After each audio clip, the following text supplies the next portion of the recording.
It was a peaceful Saturday afternoon. Marcus, a successful architect in his mid-30s, had just returned home from a long week at work.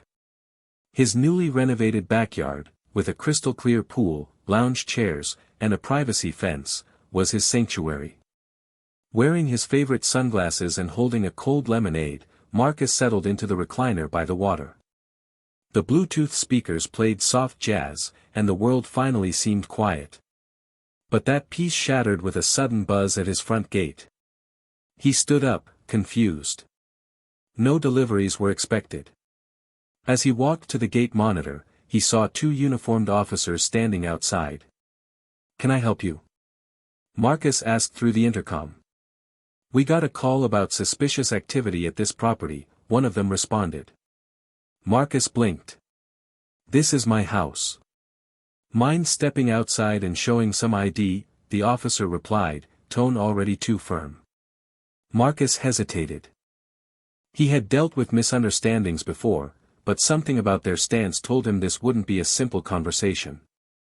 Still, he didn't want to escalate. He grabbed his wallet, unlocked the gate, and walked out calmly. "Here's my license," Marcus said, handing it over. The taller officer snatched it without thanks and started inspecting it like it was fake. The other one circled Marcus, glancing back at the pool. "You live here alone?" he asked. "Excuse me?" Marcus replied, raising a brow. "Why does that matter?"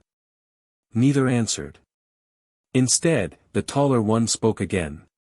"You mind if we check out the backyard?" Marcus folded his arms. "Actually, yes. I do mind.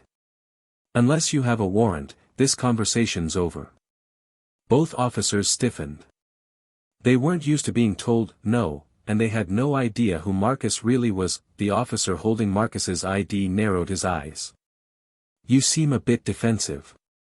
Marcus let out a dry laugh. "Wouldn't you be, if two strangers showed up at your home questioning if you belong there?" The second officer stepped forward. "Sir, we're just following up on a call. A neighbor said someone who didn't look familiar was using this property." Marcus's jaw tightened. That neighbor could have just walked over and asked. Instead, "You're here acting like I broke into my own home." "Calm down," the first cop muttered. But Marcus didn't need to raise his voice to take control of the moment. He reached into his pocket and pulled out a second ID card, one that wasn't his driver's license. It had a gold seal and an official-looking emblem. He held it up slowly. "Before you make this worse, you should probably read this," Marcus said. The officer took the card and went silent. The second officer peered over his partner's shoulder. Their expressions shifted from suspicion to sudden discomfort. Marcus added, "I'm not just an architect. I'm also legal counsel for the city. Civil Rights Division." The silence was deafening. "I know my rights. I know your procedures. And I also know your body cams are running." He leaned in slightly. "So if this conversation continues the way it's going, you might want to be ready for a departmental review board." One of the officers took a step back. "Look, we didn't mean to cause offense." "But you did," Marcus said flatly. "And now, I'd like you to leave my property unless you have further legal cause to stay." Their confidence evaporated. Without another word, the officers handed back his license and card. But just as they turned to leave, a third voice rang out behind them. "Is there a problem here, Marcus?" The cops turned and froze. Standing at the edge of the yard was someone they immediately recognized, and they weren't ready for who it was. The two officers spun around, their expressions tightening when they saw who had spoken. Detective Lisa Reynolds, decorated, well-known, and their direct superior in internal affairs, was standing just beyond the gate. Dressed in civilian clothes, but with her badge clipped to her hip, she'd arrived silently while the conversation had unfolded. She stepped forward, her arms crossed. "I was stopping by to check on Marcus. We're old friends." Imagine my surprise hearing raised voices at his front gate. Marcus gave a subtle nod of appreciation. Lisa wasn't just visiting. She'd received a text from Marcus moments before showing the officers on his camera feed. The officers straightened up, clearly uncomfortable now. "Detective Reynolds, we were just responding to a complaint from a neighbor," one mumbled. Lisa raised a skeptical eyebrow. "And in responding, you demanded ID from a man standing inside his own property, asked to search his yard, and implied he didn't belong. Is that what I'm hearing?" The shorter officer spoke quickly. "We didn't force anything. We were just verifying," Lisa cut him off. "And did you verify with the neighbor whether the so-called suspicious person was trespassing, or just existing in his own space?" No answer. She turned to Marcus. "Did they threaten you, detain you, or try to enter without a warrant?" Marcus nodded once. "Tried. But I stopped them before it got that far." Lisa slowly turned back to the officers. "You're lucky he did." There was a long, tense silence. Then Lisa added, "Gentlemen, I suggest you return to your patrol. I'll be contacting your commanding officer directly. And Marcus, if you choose to file a complaint, I'll personally oversee the investigation." Marcus said nothing. He didn't need to. The look in his eyes said enough. The two officers muttered awkward goodbyes and left the property, their once confident strides replaced with nervous shuffles. As the gate closed behind them, Lisa exhaled. Some people never learn. Marcus chuckled. They just learn the hard way. The gate clicked shut, and silence returned to the yard. The tension that had lingered in the air dissolved as Lisa and Marcus walked back toward the poolside. "You always know when to show up," Marcus said, handing her a glass of lemonade from the side table. Lisa smirked. "You always know how to find trouble without even leaving your house." Marcus shook his head with a tired grin. "I wasn't looking for it. I just wanted a quiet day in my own backyard." Lisa's expression grew more serious. "You handled that perfectly. Calm, smart, no escalation. Not everyone would have stayed that composed." "I've had practice," Marcus replied, sinking back into his recliner. "More than I care to admit." Lisa sat beside him. "You planning to report this?" Marcus stared out at the water for a moment, weighing his answer. "I don't want to ruin anyone's career over a bad judgment call, but I also don't want this happening to the next guy who can't flash a legal badge." Lisa nodded slowly. "Then do both. File a report. Set a precedent. Not to punish, but to educate. The department needs accountability. They can't keep brushing incidents like this aside just because they don't go viral." Marcus looked over at her. "You're right." Lisa raised her glass in a mock toast. "To turning setbacks into systems change." He clinked his glass gently against hers. "And to getting 10 minutes of peace in my own backyard." They both laughed, the tension finally fading. But inside Marcus's mind, something had shifted. This wasn't just about him anymore. It was about the quiet professionals, the respected leaders, the homeowners, the family men, who still, even in comfort, were forced to justify their place. He picked up his phone. It was time to write an email. Not out of anger, but out of purpose. That evening, Marcus sat at his sleek glass desk overlooking the city skyline from his home office. The lights outside twinkled, but his focus was on the glowing screen in front of him. His fingers hovered over the keyboard. The email was addressed to the Chief of Police, CC'd to Internal Affairs, the City Council Civil Rights Committee, and the Community Oversight Board. Subject: Incident Report, Improper Conduct During Routine Call. He kept the tone measured and professional, outlining the encounter detail by detail. No exaggeration. No emotion. Just facts. The officers' names. Their actions. Their assumptions. But he also included one key sentence near the end: "If I hadn't had the legal background and personal connections that I do, this situation could have easily escalated into something far worse." He concluded with a simple, powerful request: "I'm not asking for punishment. I'm asking for reform. Training. Reflection. Make this a moment that creates awareness, not resentment. He hit send.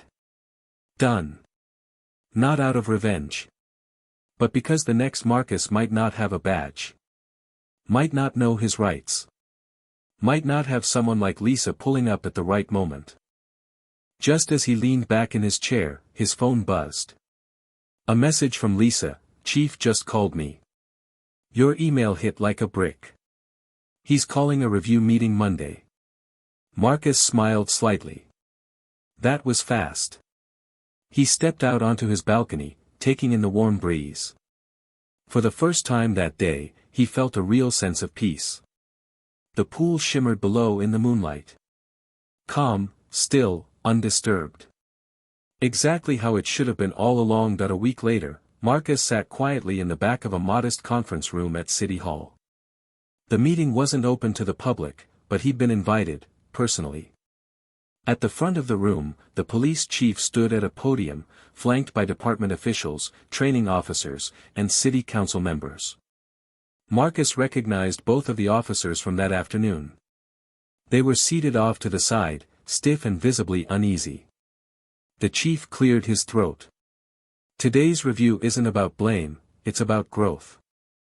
He gestured toward a large screen, displaying the words, "Community Interaction Review Reform Session." Marcus listened as the chief acknowledged what happened. Not with defensiveness, but with clarity. He detailed steps being implemented immediately, a new training module focused on implicit bias and neighborhood calls. A revised response protocol requiring officers to verify ownership information before confrontation. A civilian ride-along oversight initiative for high-income and mixed demographic communities. And most importantly, mandatory quarterly reviews based on community-submitted experiences, anonymous or named. The chief turned toward Marcus. "Mr. Parker, you didn't just document a bad interaction. You gave us a blueprint for how to fix it. And for that, the department owes you respect." Marcus simply nodded, not needing the applause that followed. After the meeting, as people began to leave, the two officers approached him. The taller one spoke first. "We just wanted to say, we understand now. And we're sorry." The other added, "You didn't have to do this the way you did. But we're grateful you did." Marcus shook their hands. "Make sure it counts. Not for me, for the next person." As he stepped outside into the sun, Marcus exhaled deeply. He hadn't planned to become a symbol or a catalyst. He only wanted to be left in peace. But sometimes, doing the right thing means stepping forward when silence would be easier. And now, because of that single moment by the pool, the whole city was watching, and changing point. 2 months later, Marcus was back at his pool, this time joined by friends, family, and even a few local reporters. Not for a press stunt, but because something real had happened. And people were paying attention. His story had quietly made its way through community boards and newsrooms, becoming the subject of podcasts, town halls, and training seminars. Law schools used it as a case study on how to de-escalate without aggression. But the most surprising part came when a national civil liberties organization reached out. They weren't just impressed, they wanted Marcus to join their advisory board. "Your experience," they wrote, "perfectly represents the silent strength needed to change systems from within." Marcus wasn't used to the spotlight, but he accepted. Not because he wanted attention, because he wanted results. And he was getting them. Across the city, complaints about similar encounters dropped. Officers were reported giving more explanation, showing more patience, and verifying facts before assuming anything. Lisa, still sharp and relentless in her role, sent him a one-line text a week later, "For the first time in years, I feel like the department is listening." Marcus smiled. It all started with one unfair encounter, turned into an opportunity, and became a legacy. He leaned back in his pool chair, eyes closed under the summer sun. This time, there was no knock at the gate. No suspicion. No need for a badge. Just water. Jazz. And peace, finally earned. Months passed. Marcus continued his life with quiet purpose, returning to his architecture firm by day and joining board meetings, reform panels, and legal workshops in the evenings. But the ripples of that one afternoon at the pool kept spreading further than he could have imagined. High schools invited him to speak. Law enforcement agencies in other cities requested his presence for training seminars. A city council member even suggested nominating him for a public service award. But what touched Marcus most was the letter. It came in a plain envelope with no return address. Inside was a handwritten note, "I'm 17. Something like this happened to my dad last year. We didn't have the words for it. We didn't have anyone who stood up like you did. But now we do. Thank you for showing people that doing the right thing doesn't have to mean starting a fight. Sometimes it just means knowing who you are, and not backing down." No name. Just gratitude. Marcus held the note for a long time. That, more than any award or headline, reminded him why he'd spoken up in the first place. This wasn't about one incident. It was about making sure everyone had the right to feel safe in their own space. He framed the letter and placed it in his office beside his credentials. Not as a trophy, but as a reminder, courage doesn't always roar. Sometimes, it just says, "This is my home. I belong here." Final line, and sometimes, that's all it takes to change everything. One brisk autumn morning, Marcus received a call from a number he didn't recognize. Normally, he would have let it go to voicemail, but something compelled him to pick up. "Mr. Parker?" a calm, professional voice asked. "Yes, speaking. This is Deputy Director Alvarez from the Department of Justice. We've been following your work and the impact of your recent advocacy. I'd like to invite you to speak at the upcoming National Community Policing Summit in D.C. Marcus blinked. I'm honored. But I'm not exactly a politician." "That's why we want you," Alvarez replied. "You're a citizen. A professional. Someone who didn't ask for attention, but used it when it came." After a long pause, Marcus nodded. "Then I'm in." Weeks later, standing at a polished podium in front of hundreds of officials, officers, reform advocates, and even a few skeptical attendees, Marcus began to speak, not as a victim, not as a lawyer, but as a neighbor who simply wanted peace in his own backyard. He told the full story, not to shame, but to teach. His calm voice cut through the room like steel wrapped in silk. And when he ended with the words, "Change doesn't always come from the top. Sometimes it starts poolside, with a question that should never have been asked in the first place." The room rose to its feet. Not because he demanded it. Because they believed it. A year had passed since that quiet summer afternoon, the day that could have ended in anger, but instead ignited a movement. Marcus now sat on the board of 3 justice reform organizations. He advised city councils. He'd even co-authored a training curriculum for law enforcement cadets titled, "Presume Belonging." But his proudest moment came on a sunny spring morning. He stood beside a local mayor and police chief in front of a newly unveiled bronze plaque at the entrance of a community center.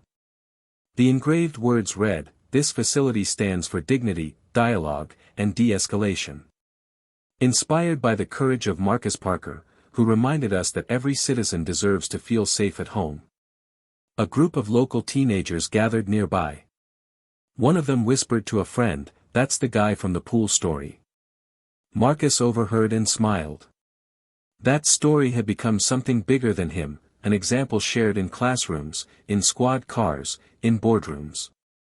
Not because he shouted, but because he stood his ground, with dignity, with law, and with grace. Later that day, back at home, he returned to his pool, the same place where it all began. Same water. Same peace. Only now, the world outside that gate had changed. Even just a little. And he knew, sometimes, that's all it takes. It was late evening. Marcus sat with a cup of tea beside the pool, no emails, no meetings, no interviews. Just quiet. He looked around the backyard, now subtly transformed. A small solar-powered camera had been installed, not out of fear, but as a reminder. A plaque near the gate read, "Private property. Proudly protected by integrity." And on a nearby table lay a stack of letters, thank yous from students, community leaders, even a few police officers. His phone buzzed one last time that night. A message from Officer Karen, one of the 2 officers from that day. "I wanted you to know I just finished my first community-led training session. You were right. Awareness changes everything. Thank you for not tearing us down, but making us rise." Marcus exhaled. It wasn't forgiveness that had made the difference. It was clarity. And consistency. He had never wanted to become a symbol, but maybe that's what this world needed, not louder voices, just steadier ones. He put the phone down, leaned back, and closed his eyes. No noise. No tension. Just the sound of water gently rippling against the pool's edge. Exactly how it should have been from the beginning. And how it would stay, because someone chose to speak, not shout, and the world, this time, listened. Years passed. The headlines faded. New stories took over the media cycle. But what Marcus started never disappeared, it planted roots. A non-profit was founded in his name, the Parker Principle, dedicated to educating both citizens and law enforcement on de-escalation, dignity, and mutual respect. New recruits in 3 different states began their training with a short video, a dramatized reenactment of that quiet day at the pool, paired with the real Marcus Parker's voiceover. "I wasn't angry. I wasn't loud. I simply asked, do I look like I don't belong?" And that question made the system blink. He never chased awards, though many came. He never wanted recognition, though books and podcasts told his story. What he did want, was for what happened that day to never feel normal again. And he got that. Because when future generations spoke of community and reform, they didn't just quote laws or speeches, they remembered a man in swim trunks, standing calmly by his own pool, reminding the world, without rage or resentment, that belonging doesn't need to be proven. It just is.